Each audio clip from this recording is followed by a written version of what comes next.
मैं एक शायरी के साथ अपनी बात की शुरुआत करूंगा। दरिया तेरी अब खैर नहीं, बूंदों ने बगावत कर ली है। नादान न समझ बुझिल, इनको लहरों ने बगावत कर दी है। हम परवाने हैं मौत समा, मरने को किसको खौफ यहाँ। रे तलवार तुझे झुकना होगा, गर्दन ने बगावत कर दी है, गर्दन। वैसे देखा जाए तो भारत एक लोकतांत्रिक देश है और इस पर 3 तरह की सत्ताएं काम करती हैं। पहली सत्ता होती है राज सत्ता, दूसरी होती है धन सत्ता और तीसरी जो सत्ता और सबसे महत्वपूर्ण सत्ता है वो है धर्म सत्ता। पहली 2 सत्ताएं जैसे राज्य सत्ता और जो धन सत्ता है, इस पे पिछले 10 सालों से आदरणीय मोदी जी का एकाधिकार लगभग काबिज हो गया है। और तीसरी जो धर्म सत्ता है, इस पे भी अधिकार का प्रयास पिछले 10 सालों से अमूमन किया जा रहा है, लेकिन अभी तक इस पे पूर्ण रूप से सफलता हासिल हुई ये कहने में अभी थोड़ा संशय है और ये अभी इसका प्रयास पूरा किया जा रहा है।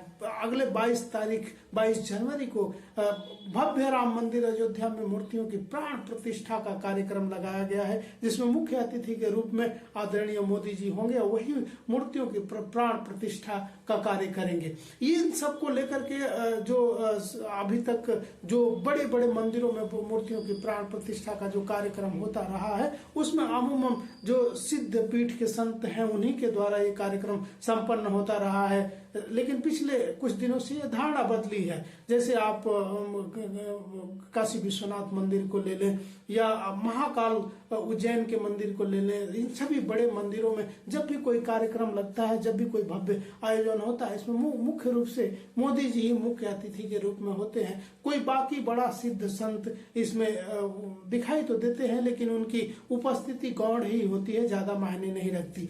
अब जब से ये अयोध्या में राम मंदिर की मूर्तियों की प्राण प्रतिष्ठा का कार्यक्रम लगा है, सिद्ध पीठ के जो शंकराचार्य हमारे 4 सिद्ध पीठ, भारत की 4 दिशाओं में स्थापित 4 जो सिद्ध पीठ हैं, उनके शंकराचार्यों ने इस तरह के आयोजन में राम मंदिर के प्राण प्रतिष्ठा के आयोजन में जाने से इनकार किया है, असहमति जताई। इसका मुख्य कारण संतों को ये लग रहा है कि जो चौथी तरह की जो सत्ता है धर्म सत्ता, इस पे भी एकाधिकार मोदी जी करना चाहते हैं और ये भी उन्हीं के हाथों में लगभग जाती हुई दिखाई दे रही है, जो कि ये संतों के लिए अच्छी बात नहीं है और ये सनातन संस्कृति के लिए भी अच्छी बात नहीं है, क्योंकि प्राण प्रतिष्ठा और मंदिरों की देखरेख और उनकी सभ्यता को बचाए रखने का काम अमूमन संतों के द्वारा ही किया जा रहा है। तो संतों का इस तरह का जो उनके अंदर जो डर व्याप्त है, जो आशंका व्याप्त है, वो लाजमी है और ऐसा होना भी चाहिए। ये पहली बार नहीं हो रहा है कि आदरणीय मोदी जी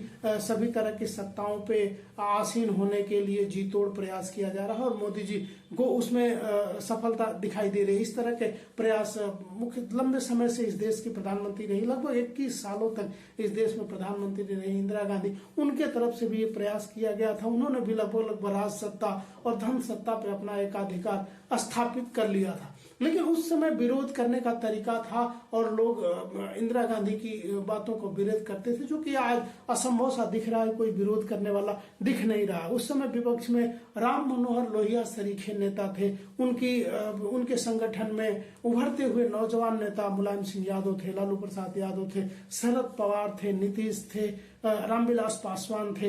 इस तरह के उभरते गरीब घर से आए हुए उभरते हुए नेता थे, जिनको खोने का कुछ डर नहीं था।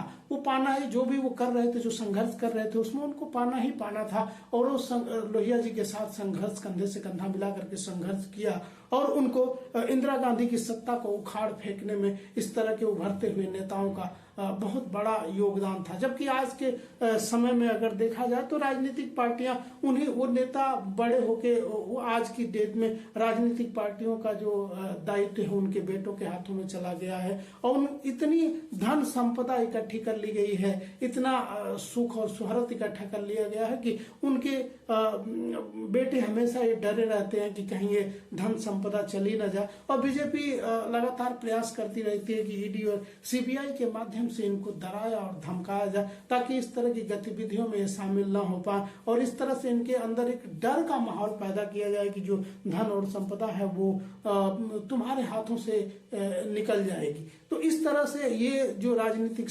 संगठन है वो सक्षम नहीं है कि आदरणीय मोदी जी का विरोध कर सके। और आज की डेट में उस तरह का मुलायम सिंह यादव, लालू प्रसाद यादव, शरद यादव, नीतीश और रामविलास पासवान, इस सरीखे नेता राजनीति में आते हुए दिखाई नहीं दे रहे हैं। इसका सबसे बड़ा कारण यह है कि राजनीति आज पैसों की राजनीति हो गई है और पैसों के बिना आप राजनीति कर नहीं सकते। कम से कम आप राजनीति को पैसों के हिसाब से ही तौला और देखा जाता है। राजनीति का मतलब ही हो गया है पैसा। वही राजनीति में सक्सेस हो पाएगा जो 5 से 10-20 करोड़ रुपया खर्च करने की काबिलियत रखता है। आज नेता राजनेता लड़के उभर तो रहे हैं, लेकिन उनको पैसों के बल पे दबा दिया जाता है। उस तरह की उसमें शोहरत दिखाई नहीं देती है जो पहले के जमानों में हुआ करती थी। इस तरह से लगभग विपक्ष जो है नेता विहीन हो चुका है और जो नेता इन राजनेताओं के निकले हुए जो बेटे हैं, जो बेटियां हैं, उन्हीं के हाथों में अभी विपक्ष की राजनीति दिखाई दे रही है।